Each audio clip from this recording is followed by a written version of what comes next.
Assalamualaikum warahmatullahi wabarakatuh.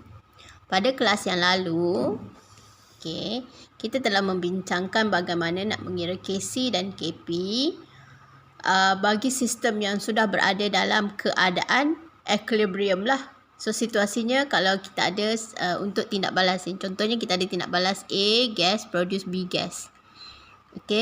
Apabila sistem itu sudah achieve equilibrium, sistem tu sudah achieve di sini. Concentration maksudnya di sini kalau kita lihat 1.5 ini adalah concentration of A at equilibrium lah. Manakala concentration B1 ni is already at equilibrium. So kalau kita nak mengira nilai Kc is equal to concentration B dividedkan dengan concentration A, kita dapat 1.0 dividedkan dengan 1.5, kita dapat 0.67 lah, tak ada unit untuk kes yang ni.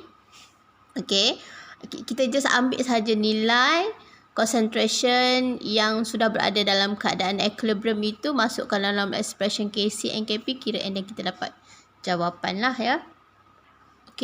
Tetapi bagaimana kita nak buat calculation Kc and Kp bagi sistem yang belum mencapai equilibrium? Saya berikan contoh soalannya.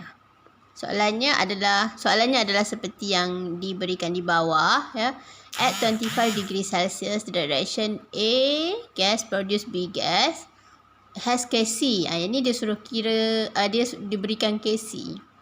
What will be the concentration equilibrium? Concentration at equilibrium of gas A and gas B.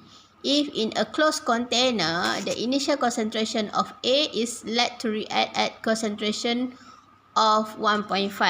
Apa maksudnya sekarang soalan ini ialah, kalau kita lihat diberikan dalam soalan itu datanya,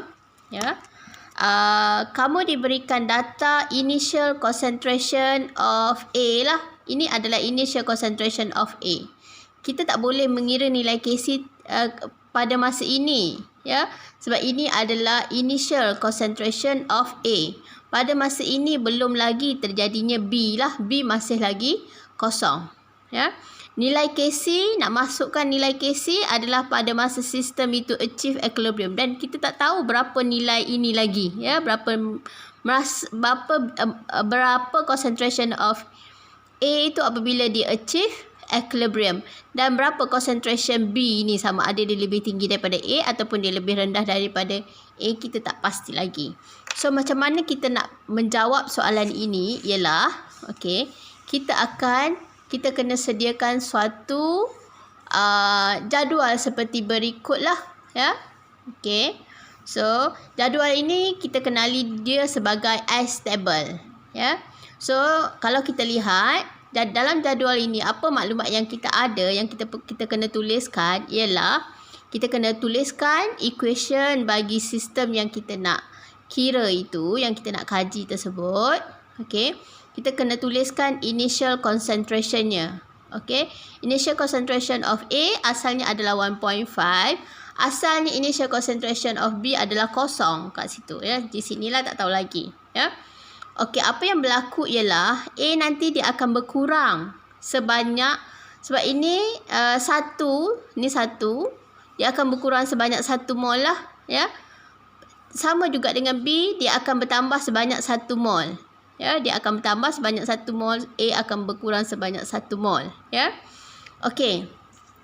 Jadi apabila sistem itu achieve equilibrium, kita tuliskan sebagai equilibrium concentration, kita dapati concentration A akan ada sebanyak 1.5 tolak X, manakala concentration B ada sebanyak X pada masa sistem itu achieve equilibrium.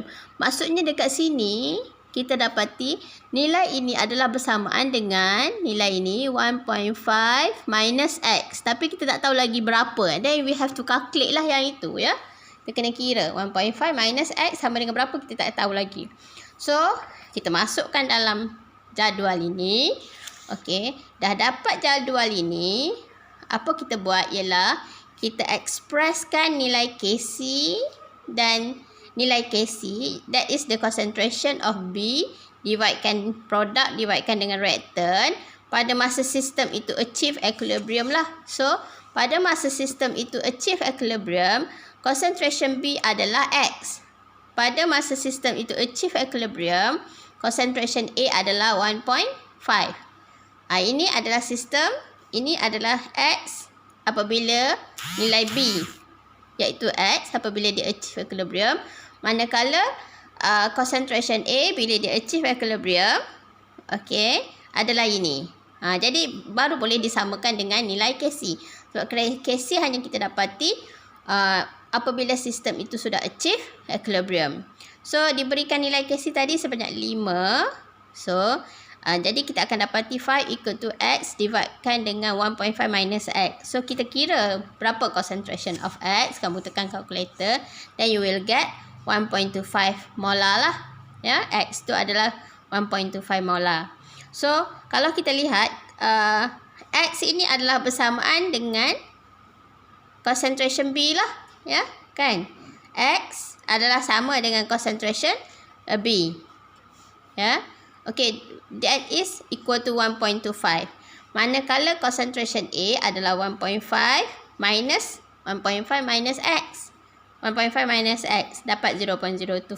Maksudnya dekat sini sekarang, okey, kita dapati concentration A adalah 0.25. Manakala concentration of B, okey, concentration B yang ni 1.5, ini adalah 1.25. Jadi kita akan dapati grafnya adalah sebeginilah.